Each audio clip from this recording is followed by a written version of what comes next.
मली development authority में अंधेर नगरी चौपट राज करप्शन माफिया किस तरह सरगर्म है, किस तरह वो अफसरान खुद जाली फाइलें बेच रहे हैं जो कि इसके महाफिज के तौर पर रखे जाते हैं, जो कि इस चीज़ को यकीनी बनाने के लिए रखे जाते हैं कि कोई डबल फाइलिंग ना हो, कोई कब्ज़े ना हो, और जो अलाटीज़ हैं जिन्होंने पैसे देकर ज़मीन हासिल की है वो उसका तहफ़्फ़ुज़ कर सके। लेकिन बदकिस्मती से हमारा सिस्टम ख़ास तौर पर सूबा सिंध या फिर कराची शहर की अगर बात करें तो मली डेवलपमेंट अथॉरिटी का ज़िक्र आता है तो करप्शन, डबल फाइलें, बल्कि 5-5 फाइलों का तस्करा आने से नहीं चूकता। उसी हवाले से आज मैं एक इंतहाई बड़ी ख़बर आपके सामने रखने जा रहा हूँ। तेसर टाउन जो कि स्कीम 45 है, मली डेवलपमेंट अथॉरिटी की बहुत बड़ी स्कीम है। कई दिहाइयों से ये स्कीम कंप्लीट नहीं हो पा रही और इसके सबसे बड़ी बुनियादी वजह डबल फाइलिंग, कब्ज़ा, कभी अगवानियों को बिठाया जाना, कभी अफसरान की मिली भगत से किस तरह ये सारा सिस्टम चलता है, कौन चलाता है, किस तरह चलाते हैं, ये सारी बात आज मैं आपके सामने डिटेल में करूंगा और सबूत के साथ अल्हम्दुलिल्लाह करूंगा। डायरेक्टर लैंड वक्कास सुमरो इस सारे घिनौने काम के पीछे हैं और इनके साथ जो है वक्कास शेख जो रहमत शेख के दामाद है। रहमत शेख का आपको मैंने एक प्रोग्राम में तस्करा किया था माजी में, जो हमारी ख़बर पर ही नोटिस हुआ था, जिन्होंने भी करप्शन की दलदल में डुबकियां खूब लगाई थी और उसके बाद रिटायर होते वक्त भी आउट ऑफ टर्न बहुत सारी रकम लेना चाहते थे। जब हमने प्रोग्राम रोका तो फिर उस पर एक्शन हुआ, इदारे हरकत में आए और उनकी सारी वो मरात रुकी जो कि आवाम का पैसा था। इसकी क्या तफसीलात हैं और ये सारे के सारे डॉक्यूमेंट्स क्या बताते हैं, इसमें क्या दर्ज है, कौन से झूठे चालान हैं, कौन सी डबल फाइल हैं और कौन मुलव्विस है, किसने किस अकाउंट में कितने पैसे रखे हैं, सारी तफसीलात मैं आपसे शेयर करूंगा। आपसे गुजारिश है कि चैनल को हमारे लाइक करके सब्सक्राइब करें, बेल आइकन को प्रेस करें, कमेंट बॉक्स में राय अपनी ज़रूर दीजिएगा कि आपको प्रोग्राम कैसा लगा। बहुत शुक्रिया जुल्फ़िकार अली बब्बर की जानिब से। अस्सलाम वालेकुम तमाम फैमिली मेम्बरान को। अजब करप्शन गज़ब कहानी है तो हमने बहुत सुनी। बाज़ औक़ात किरदार कशी होती है, बाज़ औक़ात इल्ज़ाम तराशियाँ होती हैं, लेकिन इस तरफ कोई ध्यान नहीं देता कि कराची की जो सोने जैसी ज़मीनें हैं, कीमती ज़मीनें, उस पर किस तरह कब्ज़े किए जाते हैं, किस तरह चाइना कटिंग की जाती है, डबल फाइलिंग का किस तरह से कारोबार चलता है। और बदकिस्मती से ये सारा के सारा काम करने वाले कोई और नहीं बल्कि इसी इदारे के, इसी अथॉरिटी के अफसरान मौजूद हैं। जैसा कि मैंने आपसे पहले ज़िक्र किया था, जो डायरेक्टर लैंड हैं वक्कास सुमरो साहब, ये करप्शन और डबल फाइलिंग में बाकायदा इन्वॉल्व पाए गए हैं। मुबैना तौर पर इनके हाथ से कई ऐसी फाइलें जारी हुई हैं जो कि डुप्लिकेट हैं, यूबीएल बैंक के चालान हैं, चालान की तफसीलात भी दर्ज हैं, किस किस के नाम पर, किस तारीख को, किस बैंक में, किस ब्रांच में चालान गए, किससे कितने पैसे वसूल किए गए और किस लैंड ग्रेबर से कितने रकम ली गई, कितनी रकम तलब की गई, कौन कौन इनकी टीम में शामिल है, ये सारी के सारी तफसीलात भी आपसे हम शेयर करेंगे। लेकिन इसमें इनके साथ जो इनके जो राइट हैंड हैं वो डिप्टी डायरेक्टर हैं वक्कास शेख, जो कि रहमत शेख के दामाद हैं। जी हाँ, उनके दामाद, रहमत शेख के दामाद, जैसे मैंने बताया कि वो भी एक नंबर के करप्ट आदमी अब खैर चले रिटायर हो गए, छोड़े, उनके बारे में क्या बात करना। लेकिन माशाल्लाह उनके दामाद भी अपने ससुर के जो है नक्शे कदम पर चल रहे हैं और इन्होंने भी कोई कसर छोड़ी नहीं है। मली डेवलपमेंट अथॉरिटी में जो स्कीम 45 है, तेसर टाउन है, बहुत बड़ी स्कीम है। इसके मुख्तलिफ जो ब्लॉक्स हैं, जो इसके फेस हैं, या इनमें सब में डबल फाइलिंग वाली आपने इत्तलात अक्सर सुनी होंगी, जिसकी वजह से ना वहाँ डेवलपमेंट का काम होता है, ना वहाँ पर कोई ख़रीदो फ़रोख्त हो सकती है।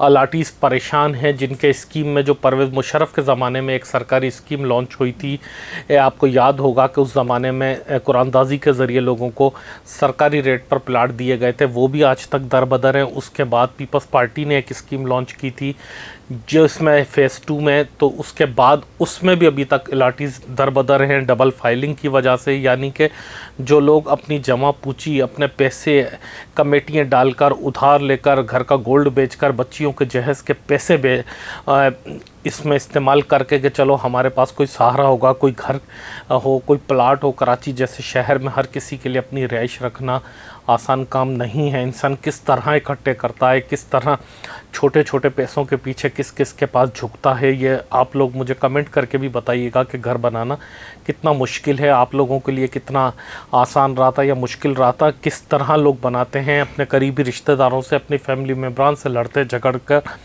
किस तरह तकलीफ़ें काट के ओवर टाइम लगा के 2-2 3-3 नौकरियां करके लोग बनाते हैं। क्या इस दिन के लिए बनाते हैं कि उन पर कोई भी करप्ट अफसरान दूसरी फाइल चढ़ाकर वो किसी और को अलाट कर दे? क्या इसलिए वो ख़रीदते हैं कि उसकी जो ज़मीन हो उस पर कोई और मकान बना कर रह रहा हो? क्या इसलिए वो ख़रीदते हैं कि उनके जो प्लाट है, जो उनके अपनी ज़ाती मेहनत के पैसों से, हक हलाल के पैसों से, जो खून पसीने की कमाई से बना हुआ प्लाट है, वो कोई और अपनी मर्ज़ी से बेचे? ये अपने प्लाट पर लेने के लिए भी दोबारा कई लाख रुपए की ऑफ़र देते हैं कि हमें दोबारा दे दें, बराए मेहरबानी वापस कर दें।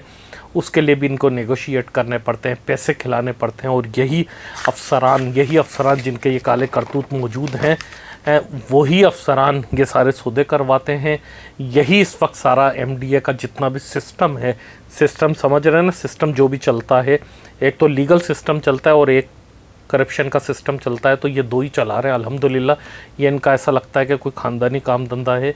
इतने इन्वॉल्व हैं कि इन्होंने ऊपर से लेकर नीचे तक सबको ख़रीदा हुआ है, सबको हिस्सा जाता है। हम प्रोग्राम कर लें, हम कोई बात कर लें, इसलिए नोटिस नहीं होता कि ये उस सिस्टम का हिस्सा है। सेक्रेटरी बल्दियात इस पर खामोश नज़र आते हैं, एंटी करप्शन खामोश नज़र आती है, नेब हरकत में नहीं आता, चीफ़ सेक्रेटरी नोटिस नहीं लेते, वज़ीर बल्दियात पता नहीं कहाँ हैं, वज़ीर आला सिंध की तो खैर बात ही कुछ हो रही है, चीफ़ सेक्रेटरी को तो आप छोड़ें, बाकी इदारों को तो आप छोड़ें, कोई इस पर बात करने के लिए तैयार नहीं है। अफसोस तब होता है कि जब हमारी खुद मीडिया के इदारे भी इसमें बात करने से कतराते हैं, क्योंकि उनकी भी या तो दोस्ती हैं या फिर लिफाफे बदकिस्मती से उनके भी सेट हैं इसमें, जिसकी वजह से वो भी बात करते हुए कतराते हैं। करप्शन का माफिया इतना ख़तरनाक किस्म का होता है, आप अंदाज़ा नहीं कर सकते। ये लैंड ग्रेबर, ये बज़ाहिर तो एक डायरेक्टर, डिप्टी डायरेक्टर, अब बोलेंगे सुमर साहब एक डायरेक्टर हैं, ये क्या करेंगे, पुलिस भी इनकी, सारे रेवेन्यू का स्टाफ भी इनका, वहाँ के गुंडे बदमाश भी इनके, तो पैसा भी इनका, तो मीडिया भी इनका, तो सब लोग इनके। हमारा तो कुछ भी नहीं है, हम तो सिर्फ एक प्रोग्राम कर सकते हैं, वो भी डरते डरते कर सकते हैं, इसलिए कि सबूत हैं। अगर ये सबूत नहीं हो तो शायद हम भी प्रोग्राम ना कर सकें। लेकिन चलें, ये अच्छी बात है कि सबूत जो है इनके अब मंजर आम पर आना शुरू हुए हैं। और मज़ीद भी इनकी जो शुरू से इनकी फैमिली की हिस्ट्री थी, जितनी भी फाइनेंशियल जो मामलात थे, वो भी मैं निकलवा रहा हूँ, वो भी तकरीबन जो है काफ़ी हद तक मिल चुकी है हमें। तो उस हवाले से भी एक डिटेल में ज़रूर बात करेंगे कि ये इतनी जल्दी कैसे करोड़पति बन गए। देखते ही देखते ये सुमरो साहब जो हैं डायरेक्टर लैंड, और उसके अलावा जो वक्कास शेख साहब हैं, खैर इनके तो ससुर ने भी खूब डुबकियाँ लगाई थी इस करप्शन की दलदल में। अब ये डिप्टी डायरेक्टर हैं फाइनेंस के, लेकिन ये भी अपने ससुर से शायद दो हाथ आ गई हैं, और ये भी कोई कसर नहीं छोड़ रहे किसी काम में, किसी फ़ाइल को आगे पीछे करने में। ये वही लोग हैं जिनके बारे में मलिक रियाज कहते थे कि मुझे फ़ाइलों में व्हील लगाने आते हैं। तो बदकिस्मती से ऐसे ही लोग व्हील बनकर फ़ाइलों में घूमते हैं। बदकिस्मती से इन्हीं लोगों की वजह से सरकारी अफसरान और सरकारी मुलाजमीन पर लोग उंगलियां उठाते हैं। बदकिस्मती से यही सिस्टम मोहसिन नकवी साहब कोलैप्स कर चुका है। आप अगर वाकई कुछ करना चाहते हैं तो आप जो है खुद इंटीरियर मिनिस्टर हैं, अगर वाकई आप संजीदा हैं, वैसे तो आप नहीं हैं संजीदा, लेकिन अगर आप संजीदा होते तो ऐसे अफसरान को, ऐसे महकमों को आप देखते, उसमें दिलचस्पी लेते, जिससे आवाम को नुकसान हो रहा है, कराची के गरीब शहरियों को नुकसान हो रहा है, जिन्होंने पैसे देकर ज़मीन ली थी उनको नुकसान हो रहा है। अगर आपको आवाम का दर्द होता तो आप लोग मेरी बातों से कितना इत्तेफाक करते हैं, कितना नहीं करते हैं, इस प्रोग्राम के हवाले से आपकी जो भी राय है, कोई मशवरा है, तजवीज़ है या सबूत हैं, ज़रूर कमेंट बॉक्स में दीजिएगा, मुझे उसका इंतज़ार रहेगा। और इन दोनों हजरात को भी ज़ाहिर है उसका इंतज़ार रहेगा। फ़िलहाल मैं आपसे इजाज़त चाहूँगा इस उम्मीद के साथ कि आपने हमारे चैनल को ज़रूर फॉलो भी किया होगा और बेल आइकन को भी प्रेस करेंगे। मुझे दें इजाज़त, अल्लाह हाफ़िज़।